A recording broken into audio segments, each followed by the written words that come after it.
ABP news आपको रखे आगे। हम जानते हैं कि वहाँ बाहर सड़कों पर निकलने में आपको 3-3, 4-4 लेयर चढ़ानी होगी और वहाँ किसान रात रात भर ठंड में ठिठुर रहे हैं, हट नहीं रहे हैं। तेजवीर जी, वक्त दे दीजिए। 3 दिन पहले सरकार ने आपको चिट्ठी लिखी थी, 20 तारीख की ये चिट्ठी है। क्यों आप मिलना नहीं चाहते हैं? बात से तो बात खत्म होगी ना। हाँ, सबसे पहले तो आप सबको आज चौधरी चरण सिंह जी की जन्म शताब्दी पर किसान दिवस की बधाई।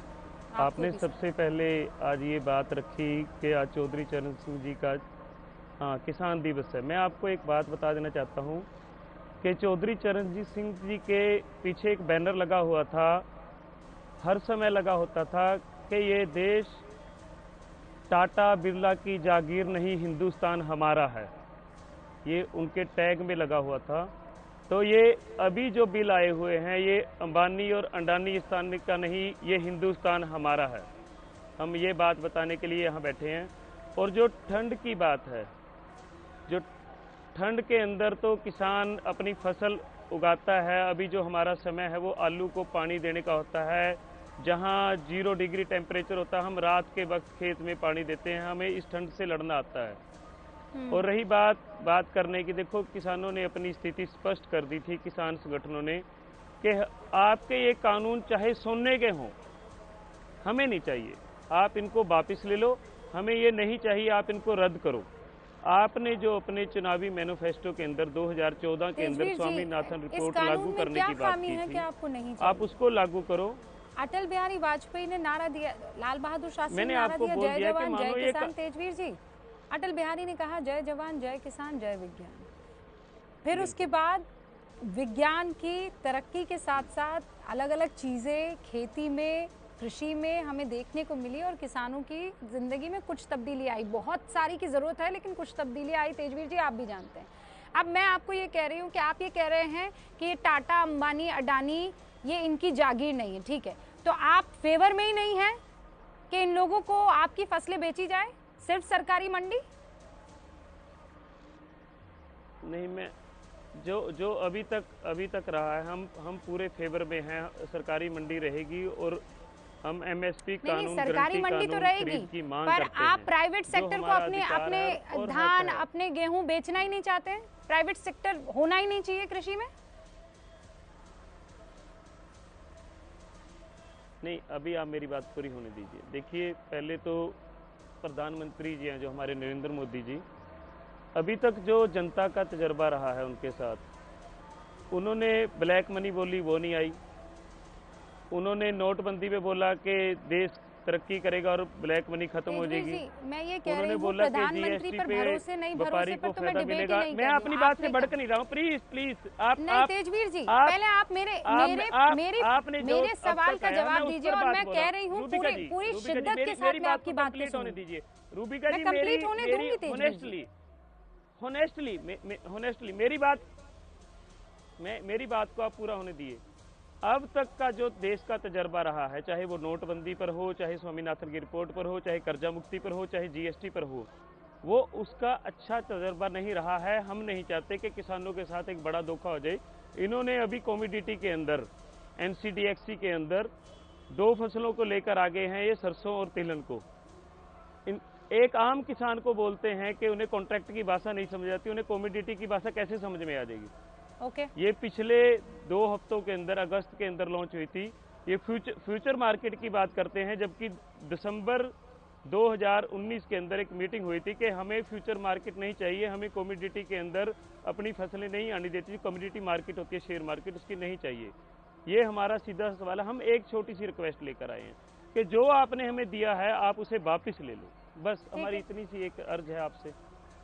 यहाँ 10 से 12 लाख लोग बैठे हैं, ठंड में बैठे हैं हमारे साथ। अभी आपने बोला, अभी भी आपने मेरे सवाल का जवाब नहीं दिया है। मैं आपसे कह रही हूँ कि आप टाटा, अंबानी, अडानी और ये जितने भी प्राइवेट सेक्टर वाले हैं, इन सब नो एंट्री होनी चाहिए इनकी एग्रीकल्चर में। आप इनके खिलाफ है एकदम सिरे से? नहीं, एंट्री हो ये नहीं, हम प्राइवेट सेक्टर के खिलाफ नहीं है। ऐसे तो जैसे पेप्सिको का भी एक कॉन्ट्रैक्ट होता है, वो आलू खरीदती है। और मैं आपको बताता हूँ, जो बारीक बीज होता है जो धान का, जैसे बासमती बोलते हैं जिसको, उसकी खरीद बहुत सा प्राइवेट सेक्टर ही करता है। तो सरकार एक व्यवस्था उसके लिए मंडी के अंदर ही बनाए ना, उसे बाहर टैक्स क्यों दे रहे? किसने रोका है उनको खरीदने के लिए? किसी ने भी नहीं रोका, वो मंडी से ही खरीदें। ओके। और गेहूं जो मतलब के जो गेहूं होती है, धान होती है, ठीक है, ठीक है, आप ये कह रहे हैं कि आप जो मोटी फसल होती है हम बोलते हैं, आप ये कह रहे हैं तो सब कुछ जो है वाया सरकारी मंडी होना चाहिए। विजय जी, बिल्कुल बिल्कुल बिल्कुल, बहुत महत्वपूर्ण सवाल है।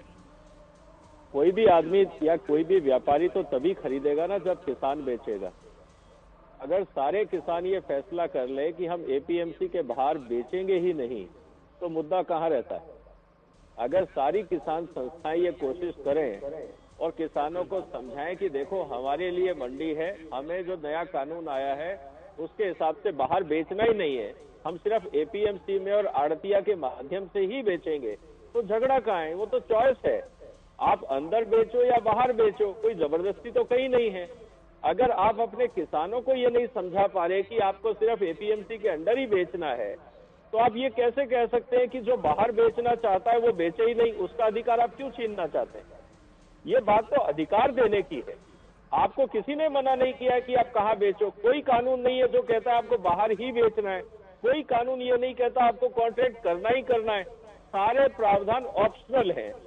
आज एफपीओज हैं, आज कोऑपरेटिव्स हैं, आज कोई प्रोग्रेसिव किसान है जो कहता है मैं डायरेक्ट आके बाजार में अपना माल बेचना चाहता हूं बिना एपीएमसी के, हम उसको क्यों रोकना चाहते हैं? और अगर आपको लगता है कि वो एपीएमसी में अच्छा रेट मिलता है तो वो अपने आप एपीएमसी में बेचेगा। तो मुझे ये समझ में नहीं आ रहा कि आप जो सवाल है इसका उत्तर मैं पुष्पेंद्र जी से भी लेना चाहती हूँ। पुष्पेंद्र जी, कोई कंफ्यूजन है क्या किसी बात को लेकर?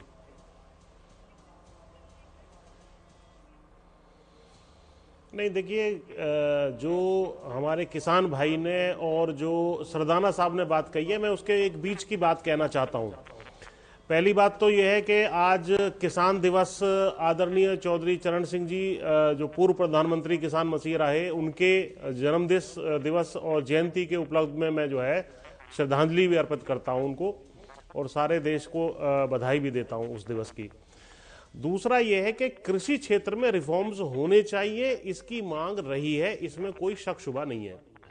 अब वो रिफॉर्म्स में किसानों के क्या कंसर्न है, उनको लिए बगैर ये अध्यादेश और कानून बनाए गए, और चाहे ये अच्छे ही क्यों ना हो, लेकिन किसान को मेजोरिटी ये समझ में नहीं आ पा रहा है कि ये हमारे हक के हैं, हमारे लिए अच्छे हैं। और इसमें जो रद्दोबदल करने की बात आई थी, पहले रद्दोबदल की बात आई थी, लेकिन जब सरकार ने उन चीज़ों को नहीं माना, मुख्य रूप से जिसमें ये थी कि एमएसपी को प्राइवेट सेक्टर के ऊपर भी बाध्यकारी बना दीजिए, तो उसमें क्या होता कि वो बाहर खरीदे, मंडी के अंदर खरीदे, कहीं बेचे, तो कम से कम एक मिनिमम सपोर्ट प्राइस, एक मिनिमम रेट जो किसान का अपना हक है, क्योंकि वो मेहनत करता है, बीज, खाद, पानी, तेल, और उसका जो है उपज तैयार करता है, उसकी एक मिनिमम कम से कम रेट तो उसको जीवन यापन चलाने के लिए मिलना चाहिए। उसको यदि कर देते तो शायद ये इतना बड़ा विवाद ना बढ़ता। अब वार्ता के माध्यम से ही बात हल हो सकती है, इसमें कोई शक नहीं है, तो लेकिन वार्ता का रास्ता किस तरीके से निकले, सुप्रीम कोर्ट ने एक रास्ता, जी 3 दिन पहले चिट्ठी लिखी, कोई तारीख क्यों नहीं तय? देखिए, मैंने जो बताया कि सुप्रीम कोर्ट ने,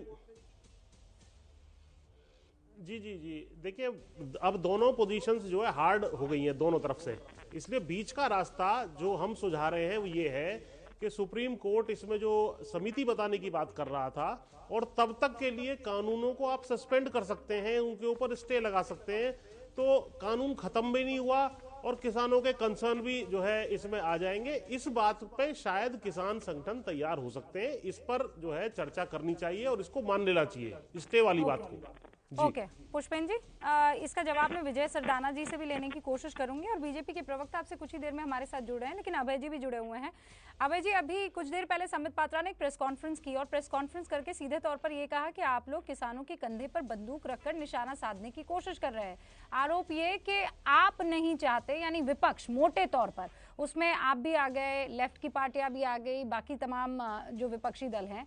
आप लोग नहीं चाहते हैं कि अगर कोई हक की बात है, जैसे पुष्पेंद्र जी कह रहे हैं ना कि ऐसा नहीं है कि ये जो कानून 3 हैं वो खुशहाली के लिए नहीं बने हैं, वो तरक्की के लिए नहीं बने हैं। कुछ पॉइंट्स हैं उसमें बहुत शानदार है, जिनको कुछ पॉइंट्स हैं जिनको रद्दोबदल करने की जरूरत है, लेकिन ओवरऑल ये एक अच्छा कानून है। आप ये कोशिश कर रहे हैं कि किसानों के समझ से परे रहे ये बात।